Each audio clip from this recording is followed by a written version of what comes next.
it's Katie here from the Scrappy Sisters, and I'm up today with this 12x12 layout using the super cute cut file called, I think it's just the cake cut file from the Confessions of a Paper Addict Etsy shop. This, at the time of me releasing this video, this is currently the free cut file in the Confessions of a Paper Addict Facebook group. It's only free for 2 weeks though, so depending when you watch this video, it may or may not still be free. So in my description box down below, I have linked to the Facebook group. So you should definitely join because Virginia releases free cut files every month, which is so generous of her. And so I am using this one. And I thought when I saw it, when Virginia told us it was coming up as the freebie, I'm like, oh my God, I've got the perfect photos. These are pictures from my birthday this year, which was in late June. And yeah, I just knew that they would work amazingly. So I have backed the cut file off camera, and I actually used the Sugar Bell collection from, it's Rosie Studio technically, but in Australia it is sold under the brand called the Craft Stall at the Reject Shop, but it is technically Rosie Studio, and they're a New Zealand company. And so I used paper and ephemera and also some paper from the Delightful collection, I think it's called, from Pebbles, but I didn't use any ephemera from them. So yeah, it's a majority of the Sugar Bell collection. And I just knew when I saw these photos and this cut file, the Sugar Bell collection is perfect because it is sweet baking themed. So I pretty much put all the random cooking embellishments onto this page. What am I doing? Oh, I'm backing my photo. So I pulled out some of the more solid coloured background or paper from the 6x6 paper pad. What I will say about Rosie Studio, it is the thin paper that you get in some scrapbooking collections. So it isn't, it's not thick. It's not thick cardstock. It's actually not the thinnest paper I've seen for scrapbooking, but it is certainly not a thick cardstock.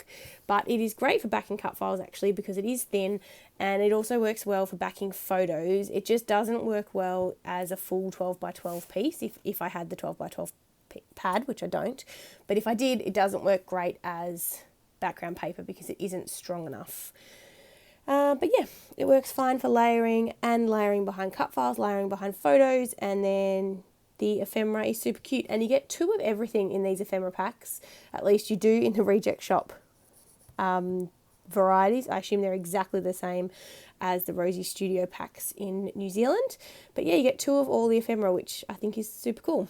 And they often have gold kind of detailing on them, and I really like it. So you get a lot in the ephemera packs, a lot. And in the Reject Shop, they cost maybe $3, I think, in Australia for a pack, $3 or $4 a pack, which is cheap, and for the quantity that you get, it's amazing.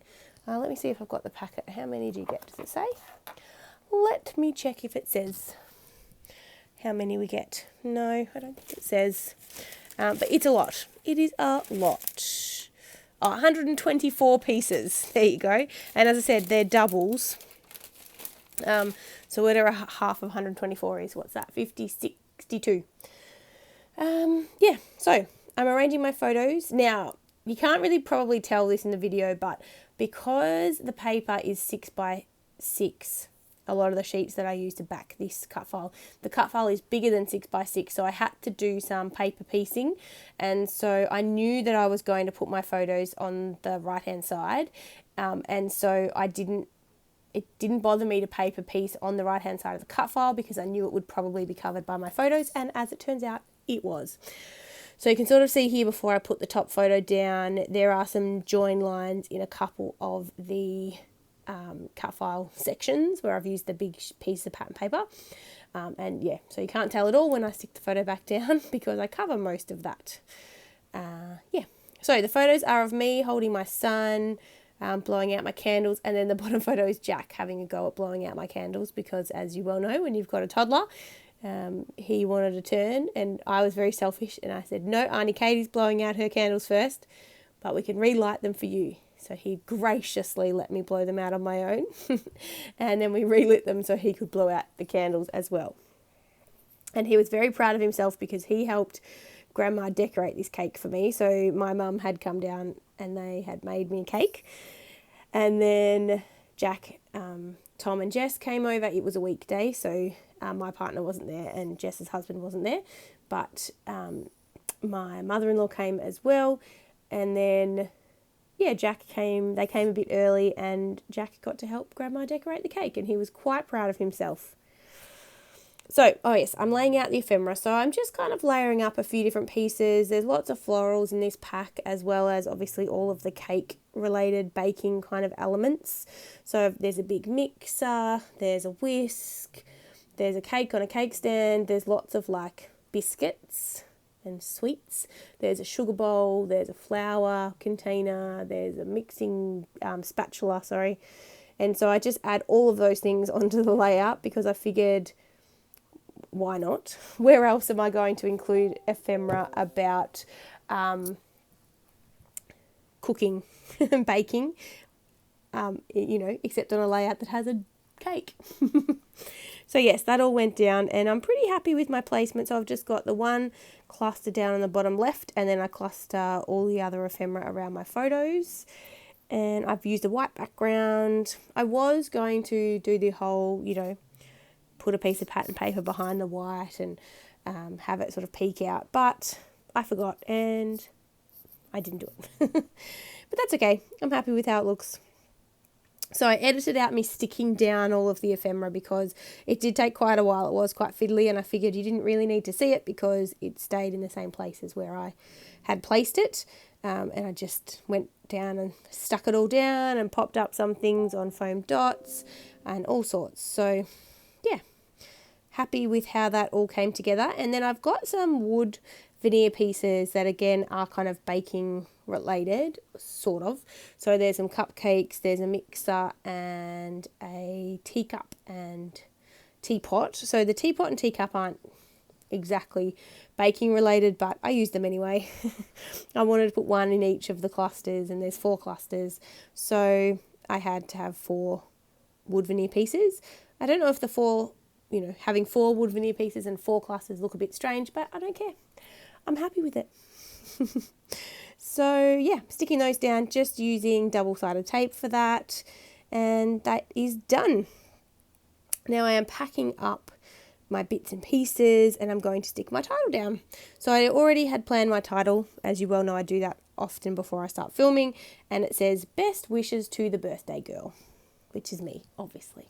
So that is the title, and I used the really small gold thickers with the white foam from a pink paisley collection, and then the best wishes was actually from a phrase thickers from ages ago, probably 2 years ago. I don't even know what they were. I don't have the original packet anymore, but yeah, that was a long time ago. Trying to use up some of my older stash. And now that's right, the last thing I'm doing is adding Heidi Swap Colour Shine in gold. I actually add quite a lot of this. I'm also getting to the end, so it's a bit harder to splatter, but I added quite a lot because the background is quite stark white, so it probably doesn't show up too well on camera, but the gold splatters definitely kind of, I guess, help to balance out the sort of starkness of the white background, and I'm really happy with how it turned out. Really happy, actually. I am proud to put this one in my album. And so once I've done the splatters, as I said, I did a lot of them, and then I think we're good. We're good to go. I'll show you the close-ups and we're done. I will leave all the links down below to Virginia's Confessions of a Paper Addict store, as well as the Facebook group, where if you're watching this within the first 2 weeks of this video being released, it will still be free and you can go and check it out. And I'll leave everything down below and we will see you guys in the next video. I hope you like this one. Please come and join the Facebook group because there are some great sharing and inspiration that happens there, and good tips for using your machine if you've got a cut file machine, and even if you don't, you get to see the cool things that other people make with cut files and just sharing scrapbooking in general. Alright guys, thanks for watching. We'll see you in the next one. Hope you like this layout. Bye.